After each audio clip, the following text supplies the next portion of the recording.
What if you could enhance your performance in competitive gaming through the use of medicine that isn't a stimulant like Adderall, Ritalin, or Vyvanse? My name is Rami, and I'm going to find out.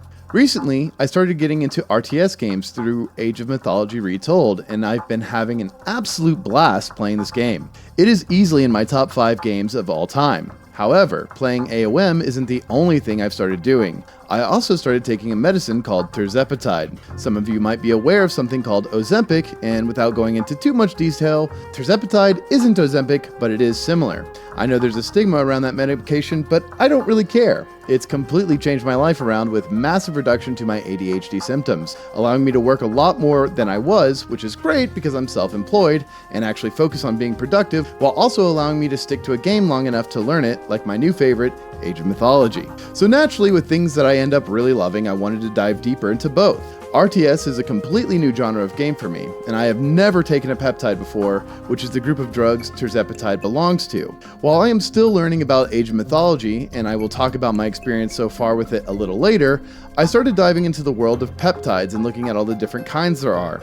Now, before I go further, I must say, this is not medical advice, and don't take any sort of medicine without first consulting your doctor. Okay, now that's out of the way. What do peptides and Age of Mythology have to do with one another? Well, we're going to find out together, as I will be using additional peptides for cognitive enhancement to see if it helps me become a better player in multiplayer PvP. I'm sure I'm not helping the whole RTS games are too hard for most people stigma you see constantly discussed on Reddit, Discord, and various streams. We aren't beating any allegations here. So why do this? First, obviously, it's content. I searched high and low all over the internet, and despite the fact that I could find information about peptides, their effect on physical performance, and their bans in professional physical sports, I could not find a single thing about peptides and their effect on performance in gaming. Everyone talking about peptides on YouTube is either a doctor or a bodybuilder turned mad scientist / chemist who uses themselves as a guinea pig to report their experiences. Within 10 days of use, I noticed that the central nervous system recovery post-workout is very, very good. Which has actually been very informative for me. But again, a whole whopping 0 people talking about the potential of peptides in gaming. Second, I was going to take these peptides anyways. So regardless if this series does well, assuming the results are helping my life outside of gaming, which is why I got them in the first place, I will continue taking them. Lastly, RTS is an extremely fun and complex genre. My experience with Age of Mythology so far has made me want to continue playing and get good. I feel that RTS sort of suits itself as a perfect playground to do my anecdotal testing of these potential performance enhancing drugs. Once I started getting into the game and getting a little bit of understanding, I started realizing how much there is to keep track of and manage. I don't find it particularly hard mechanically, but I think it'd be great if I had a Microsoft Excel sheet in my head. Which brings me to how I hope to achieve that. I already mentioned I've been taking tirzepatide, and that will continue. But I am going to be adding 2 peptides to the mix. One is called Semax, and the other Selank. As of this video, I have not yet taken them, but for the next video in this series, I will be on them and documenting how I feel and how they have affected my gameplay. So how am I doing in Age of Mythology? AOM has been one of the most deeply satisfying games I have ever played. Every single win feels well earned and hard fought, unless I am playing against someone who is having their first game in ranked. I hover around 1000 ELO at the moment and hope to climb higher as I learn more about the game. I don't really have nostalgia for AOM as I played just a little bit of it as a kid, but I remembered liking it and have always wanted to get into the RTS genre after trying and failing over many years. So I bought the premium edition of AOM and have been playing since the first day of early access. I try to look at the post-game data that is available after every match to see what I can learn from it, and if nothing, I watch my replays to see what I could have done better. There have been very few matches where I felt like I didn't know why I lost, but I'm sure as I learn more, this will be corrected. There's a lot to keep track of, and some common mistakes I make are things like mismanaging my economy, not scouting enough, getting stuck on producing the same military units after my opponent has already adapted his military to counter mine, not building a military soon enough, forgetting to grab armory upgrades, idle villager time, poor building and military positioning, not quite understanding win and loss conditions. You lost the game? Yep, this is over. Like this is irrecoverable. I transferred my entire base. That's funny. Dude, you were crushing it. No skills. Wow, get fucked, idiot. Dude, remember 10 minutes ago where you were like, oh, we've lost. Yeah, I remember that.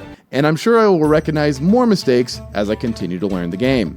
I'm not sure I've picked a main civilization or god yet. I've actually just been trying them all. I started off with Egyptians, then went to Norse, then played quite a bit of Chronos, but leaning towards going back to Norse or putting some time into the Greeks. So what effects am I expecting from Semax and Selank, and how do I think it will improve my gameplay? The benefits are supposed to be an increase in focus, greatly increased memory, increased learning capacity, decreased anxiety, increased stress resistance, quicker thinking, and increased reaction times. Obviously, being focused on the game you're playing is going to be a no-brainer benefit. For Age of Mythology and perhaps Age games in general, I feel like having my memory and ability to learn boosted is great for making better strategic decisions, since I would seemingly be more aware of what is going on during the match, while at the same time not forgetting to manage my economy and military according to the situation that I may need to react to. A decrease in anxiety and also improved stress resistance seems vital to keeping my head clear under pressure in a match. In a lot of competitive games, I find that once I am tilted or I am panicking / getting overwhelmed,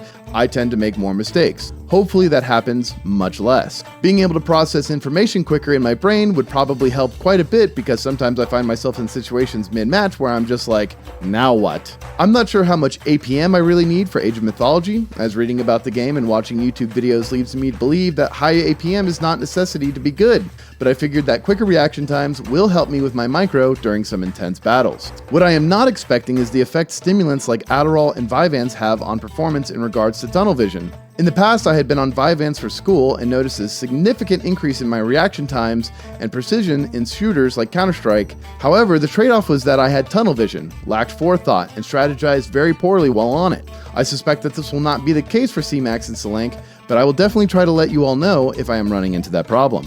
I also want to make it known what I have been taking and will most likely continue taking after I start these new peptides, as well as some permanent damage I've had for a while.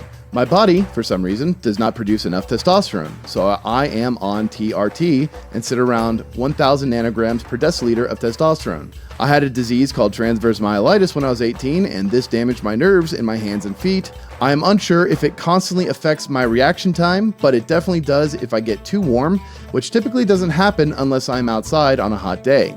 I drink 140 to 280 milligrams of caffeine every day, and as of writing this script, I take 7.5 milligrams of terzepatide once a week. I realize that this whole series of YouTube videos of my subjective experience is far from scientific, and I think starting a whole new genre probably makes it even less scientific, as I have no past performance to even compare it to. But I think it'll be interesting to see anyway, as I consider myself to have never been particularly great at video games, just decent.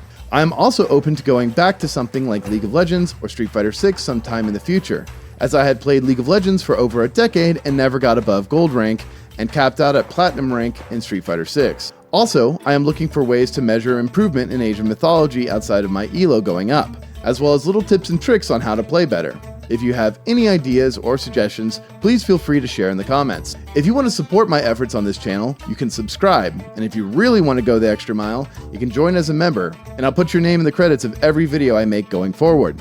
Also, you can join my Discord, which I'll link below, and participate in discussion related to anything I'm talking about on this channel. In my next video, I will be on Semax and Selank. I will try to document the day-to-day and see how it affects my gameplay. I might also try streaming AOM, but undecided on that yet. I'm curious to hear from AOM players and gamers in general about how they think this will go, so leave a comment and let me know. Till next time, peace!